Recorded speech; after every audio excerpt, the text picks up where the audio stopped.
Hello students. Yesterday we have discussed the previously asked question in the theoretical aspects from the chapter semiconductor devices, and now let's continue our discussion on that.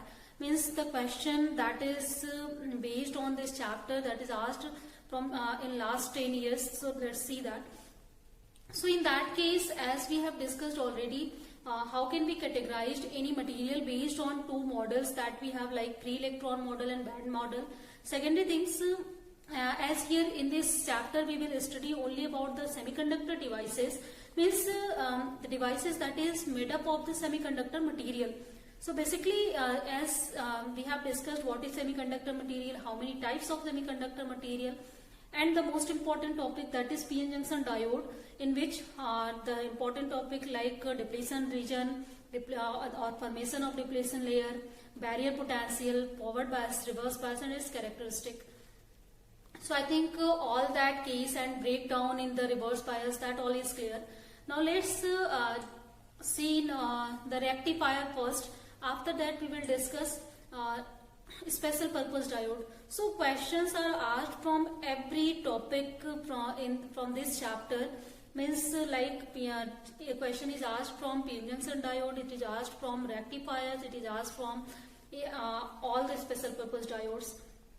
So in case of rectifier, one question is asked, that is draw the circuit diagram of half wave rectifier and full wave rectifier. In next question it is asked state the working of half wave rectifier and draw its output characteristics or output waveform.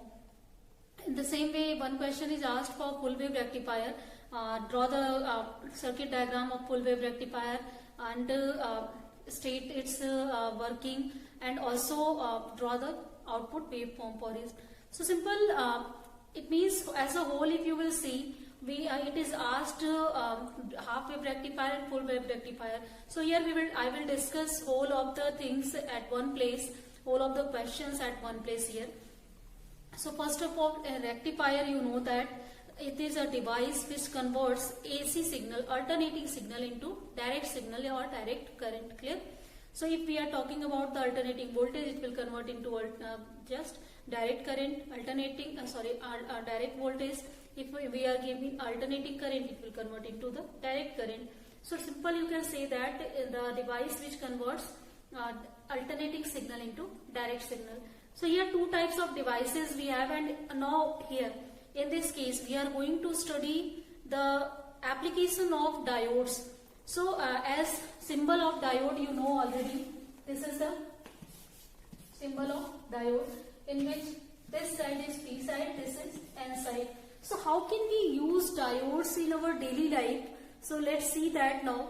And also in special purpose diodes, we have used the properties of diode there by making that diodes, and that particular diodes we are using at different places.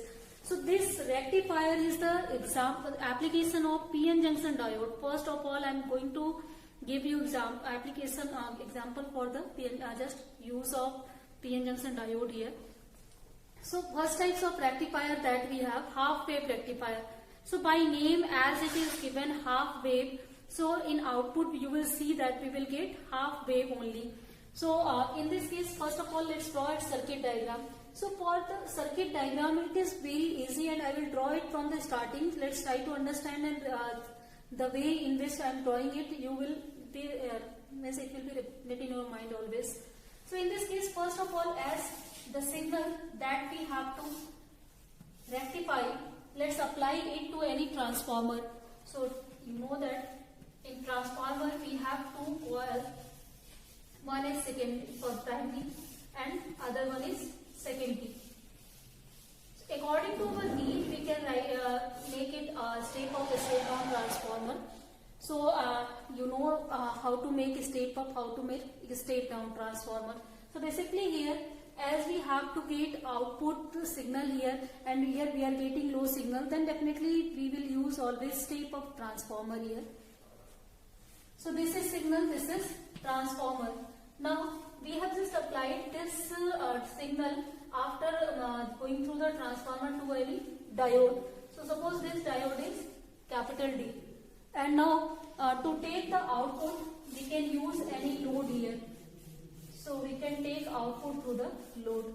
So this is simple circuit diagram for the half wave rectifier. Means the signal or that we have to rectify, that will be applied to transformer. After that it will be applied to diode, and after that the output will be taken from any load R. And we can bring.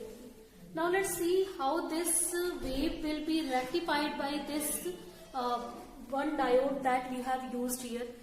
So in this case, one thing that you have to remind in your mind, and sometimes questions can be asked, but it is not asked even yet, but still it can be asked.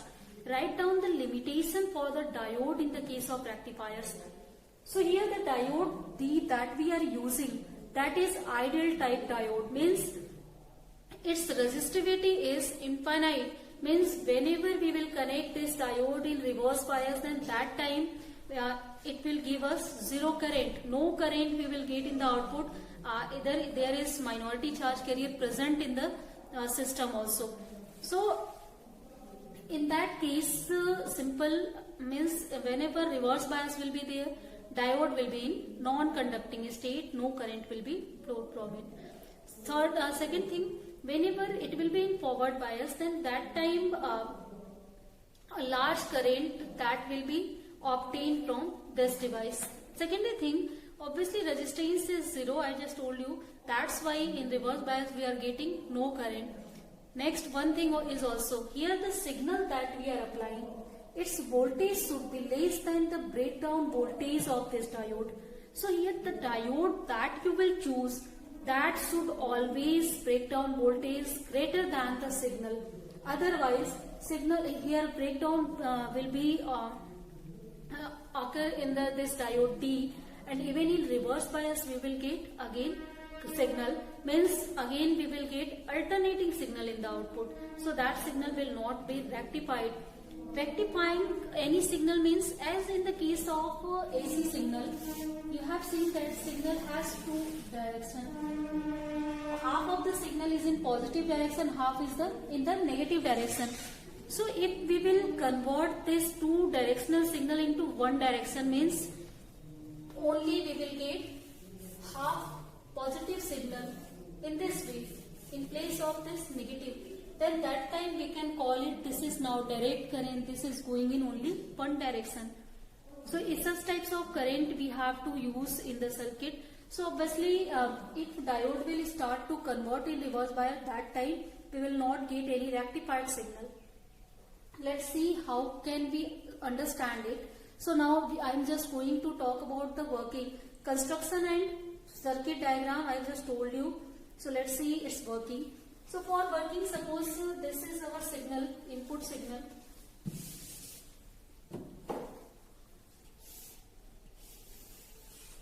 And now in this AC signal, we just applied this half positive half signal to this transformer. So whenever this positive half cycle will fed to this transformer, then the end, suppose this end is A, this end is B. So this end will become positive, and with respect to this end, obviously this end will be negative.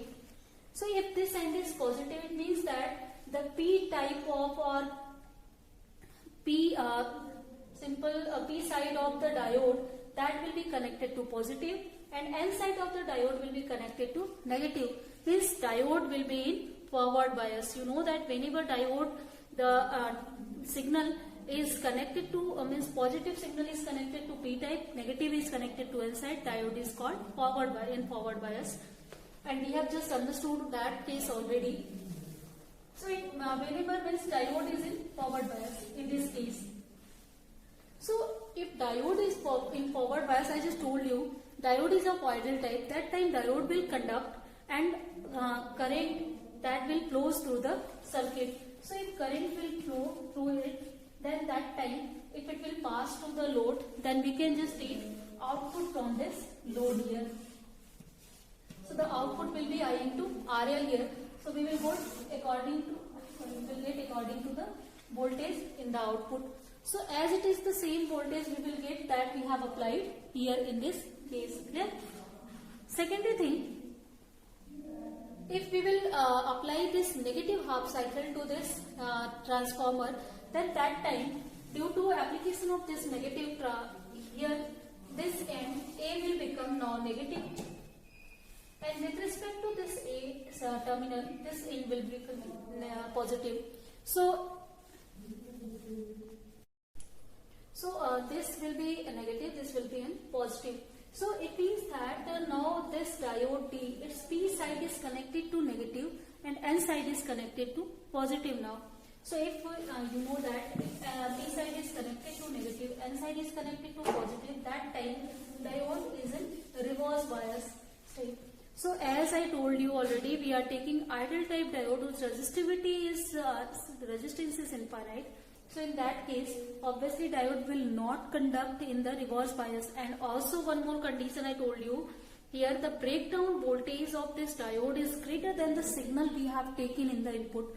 So it means that here whenever the diode is in reverse bias, it will be below its critical voltage, below its breakdown voltage, and in that case, in that distance or curve, you know that only minority carriers dominate there, and if diode's resistance is infinite, then minority carriers also will not flow through the circuit. It means or simple in another way you can say that in ideal case diode only majority carriers are present, minority carriers are zero there.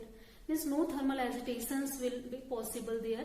Only all of the majority carriers are obtained through the doping processes. So simple, in reverse bias diode will not conduct. So obviously in this case for the negative half cycle, this diode will not conduct. So no current will be flowed through the circuit, and due to that no current will be obtained in the output here. Again positive half cycle we will get, and the same procedure will be repeated for positive, negative, positive, negative. So obviously for this negative we haven't get any signal.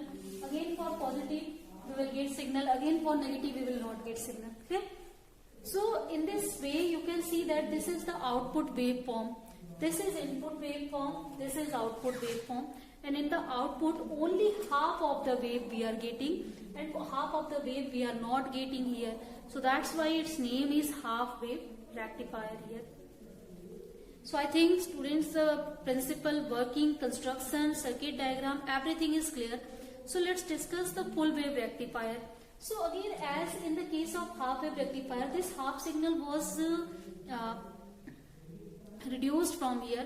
So to gain it, we just try to do the same procedure by using two diodes in the circuit, and we have applied two diodes in this way. And again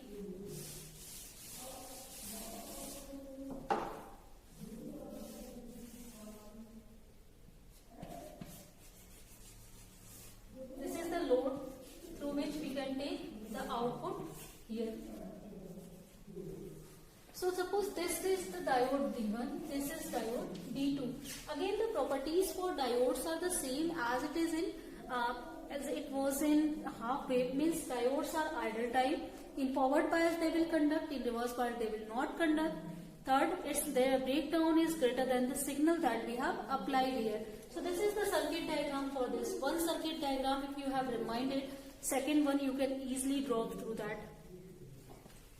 So if this is now clear, then let's see the procedure for the or working for the full wave rectifier again. So in this case now, if we have applied this positive half cycle to transformer, then in that case, obviously due to application of positive half cycle, this terminal A will become positive, and with respect to that, this terminal B will become negative here. So if A is positive, B is negative, again you can see from here this P is connected to positive, it means that diode is in forward bias, and here P is connected to negative, it means that diode is in reverse bias. So this diode D2 is here this time, this is in reverse bias and this is in forward bias condition.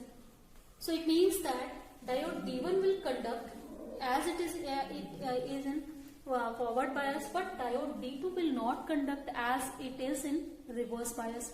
So for this diode, the current will flow through it, and again we will get output with respect to that. So let's see the output. I am just showing here. So due to this current, if I1 current is flowing through it, this I1 will go through it, and we will get a voltage according to this. Okay? Now let's see what will be if we are taking negative half cycle here.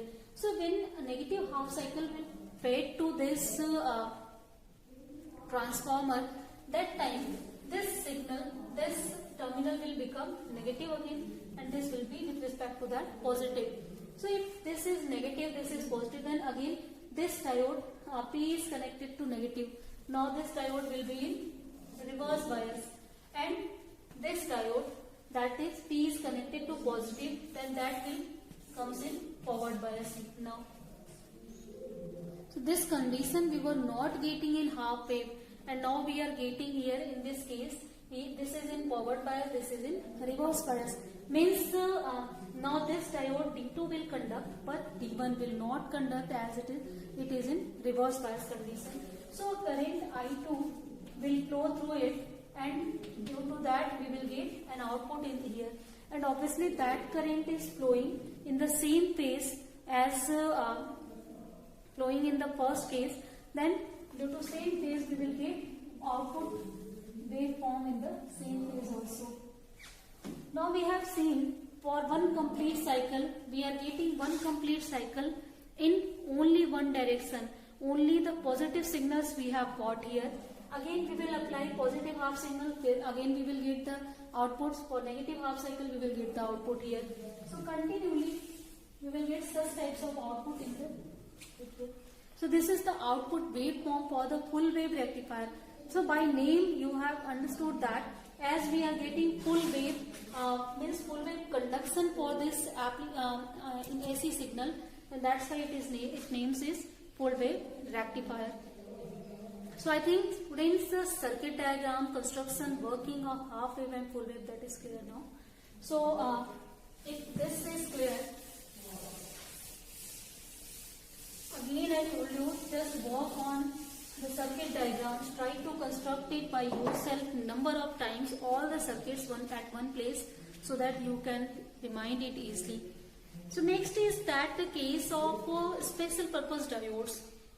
So what is a special purpose diode? As you know that here we have two properties of PN junction diode. One is forward bias property, second is reverse bias.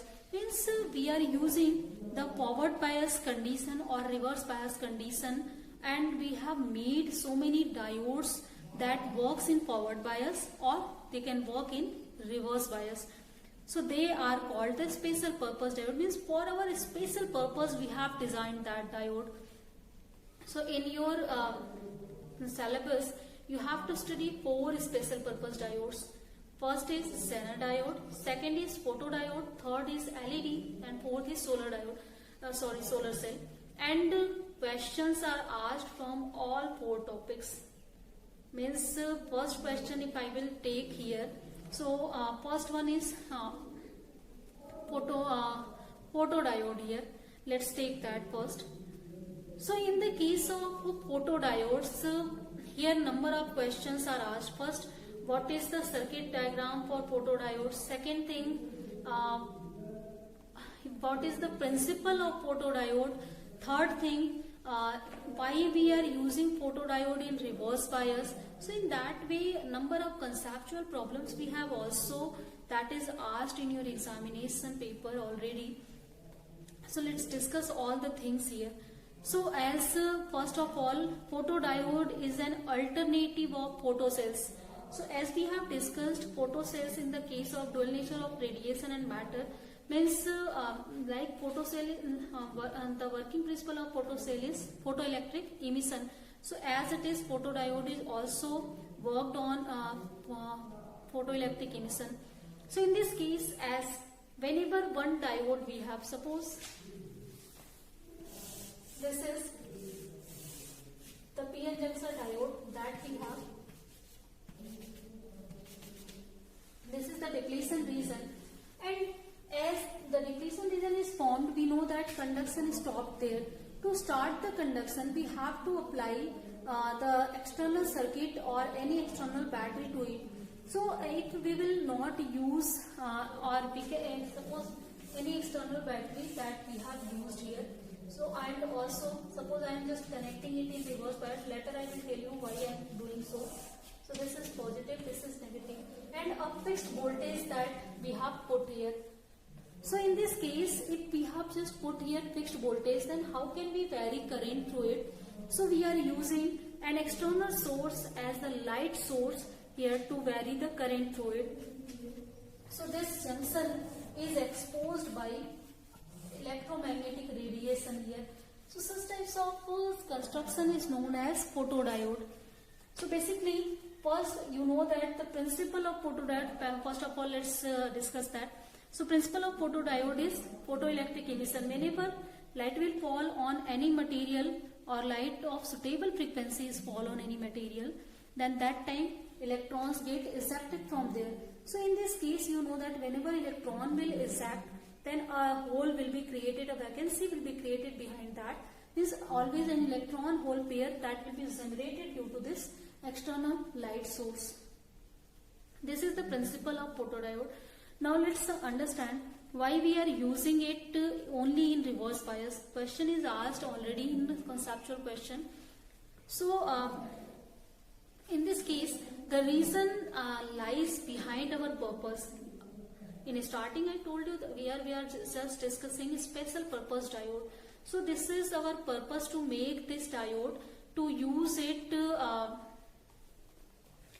in that places where we can use a small current, or we can just calculate the intensity of radiation. So if we have to calculate intensity of radiation, then you know that according to photon picture of radiation, intensity of radiation is directly proportional to the number of photons, and number of photons are directly proportional to the number of electrons ejected from any material surface. This is the law of photoelectric emission that you know already. Now we have just discussed before it. So it means that if we will measure the number of carriers present or that is ejected from here, then by help of that number of carriers we can calculate what is the intensity of the incidence radiation there. So I think now that is clear what is our purpose to make it. Now to make it that purpose, why we can't use it in forward bias. So in the case of forward bias, you know that there are majority carriers that are in dominating nature. Means whenever we will connect the circuit as in forward bias, then that time a large number of carriers that will cross to the junction easily, and when we will expose this depletion region by any electromagnetic radiation of suitable frequency, then some of the electron hole pair will be generated. But already there are a large amount there is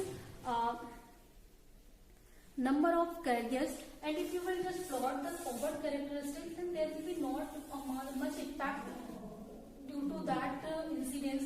Very small effect will be there. So that small effect will not show anything, means we cannot understand how many electrons or how many holes are ejected due to this exposure here.